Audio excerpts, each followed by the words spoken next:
Joining me now is Andrew Tate. Andrew Tate, welcome back to Piers Morgan Uncensored. Your take on this, I think, is quite interesting because you've been a victim of being, if victim's the right word, but you've been removed from social media platforms for your opinions. Elon Musk has dedicated himself, he says, to restoring free speech.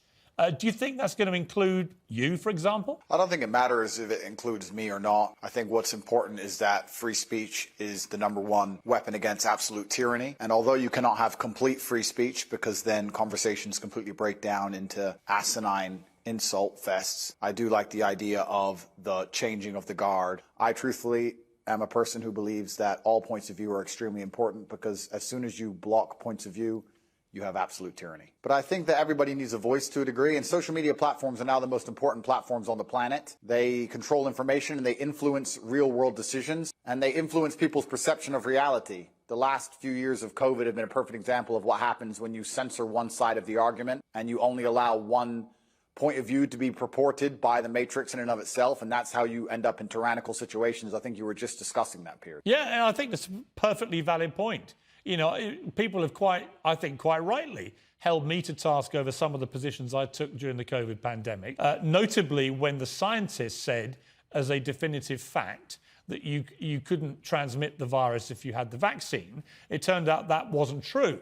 And I based my observations on that supposed fact and said, right, well, in that case, if you refuse to be vaccinated, you shouldn't get the same rights as people who've been vaccinated. If it's true that if you're unjabbed, you can pass it on. It turned out, actually, there's not much difference whether you've been vaccinated or not. And at that point, I changed my mind. But I felt that there were a lot of people who were being deplatformed from Twitter at the time for questioning the validity of scientific statements, and they would then be a complete U-turn. So I do think it was a very interesting period, actually, for testing what free speech means. It was actually worse than that. You're right, Piers, but it was actually worse than interesting because what happens is when you censor an entire side of the argument and only allowed one side of the argument to have a voice, you are changing reality in real time. You are shaping the world. The only reason that scam continued as long as it did, and the only reason people didn't get to see their own parents get buried, and the only reason people sat and missed cancer appointments because they were scared of the common cold was because they were censoring anybody who said anything contrary to the purported version of events that the mainstream media decided they want the entire world to swallow.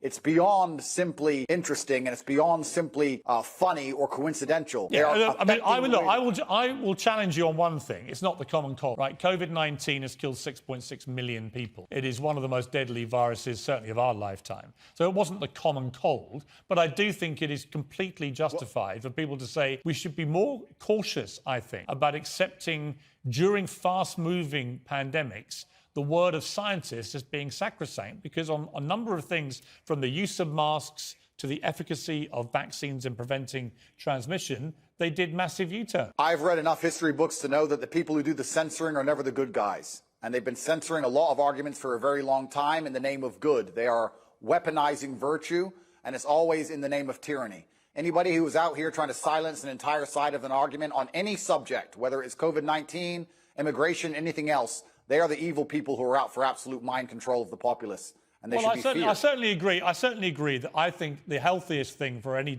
democracy is for all views to be aired and debated. We seem to have lost the ability. Adolescence in your mindset where you can't handle any point of view that is contrary to your own, then you're truly a broken person. And that's what the internet is purporting. It's very interesting you said about Twitter being tribal. There's a large contingent of people on Twitter who simply cannot handle reading an opinion which differs from their own. And that is a degree of immaturity that we do not need adults to be functioning with in the modern world.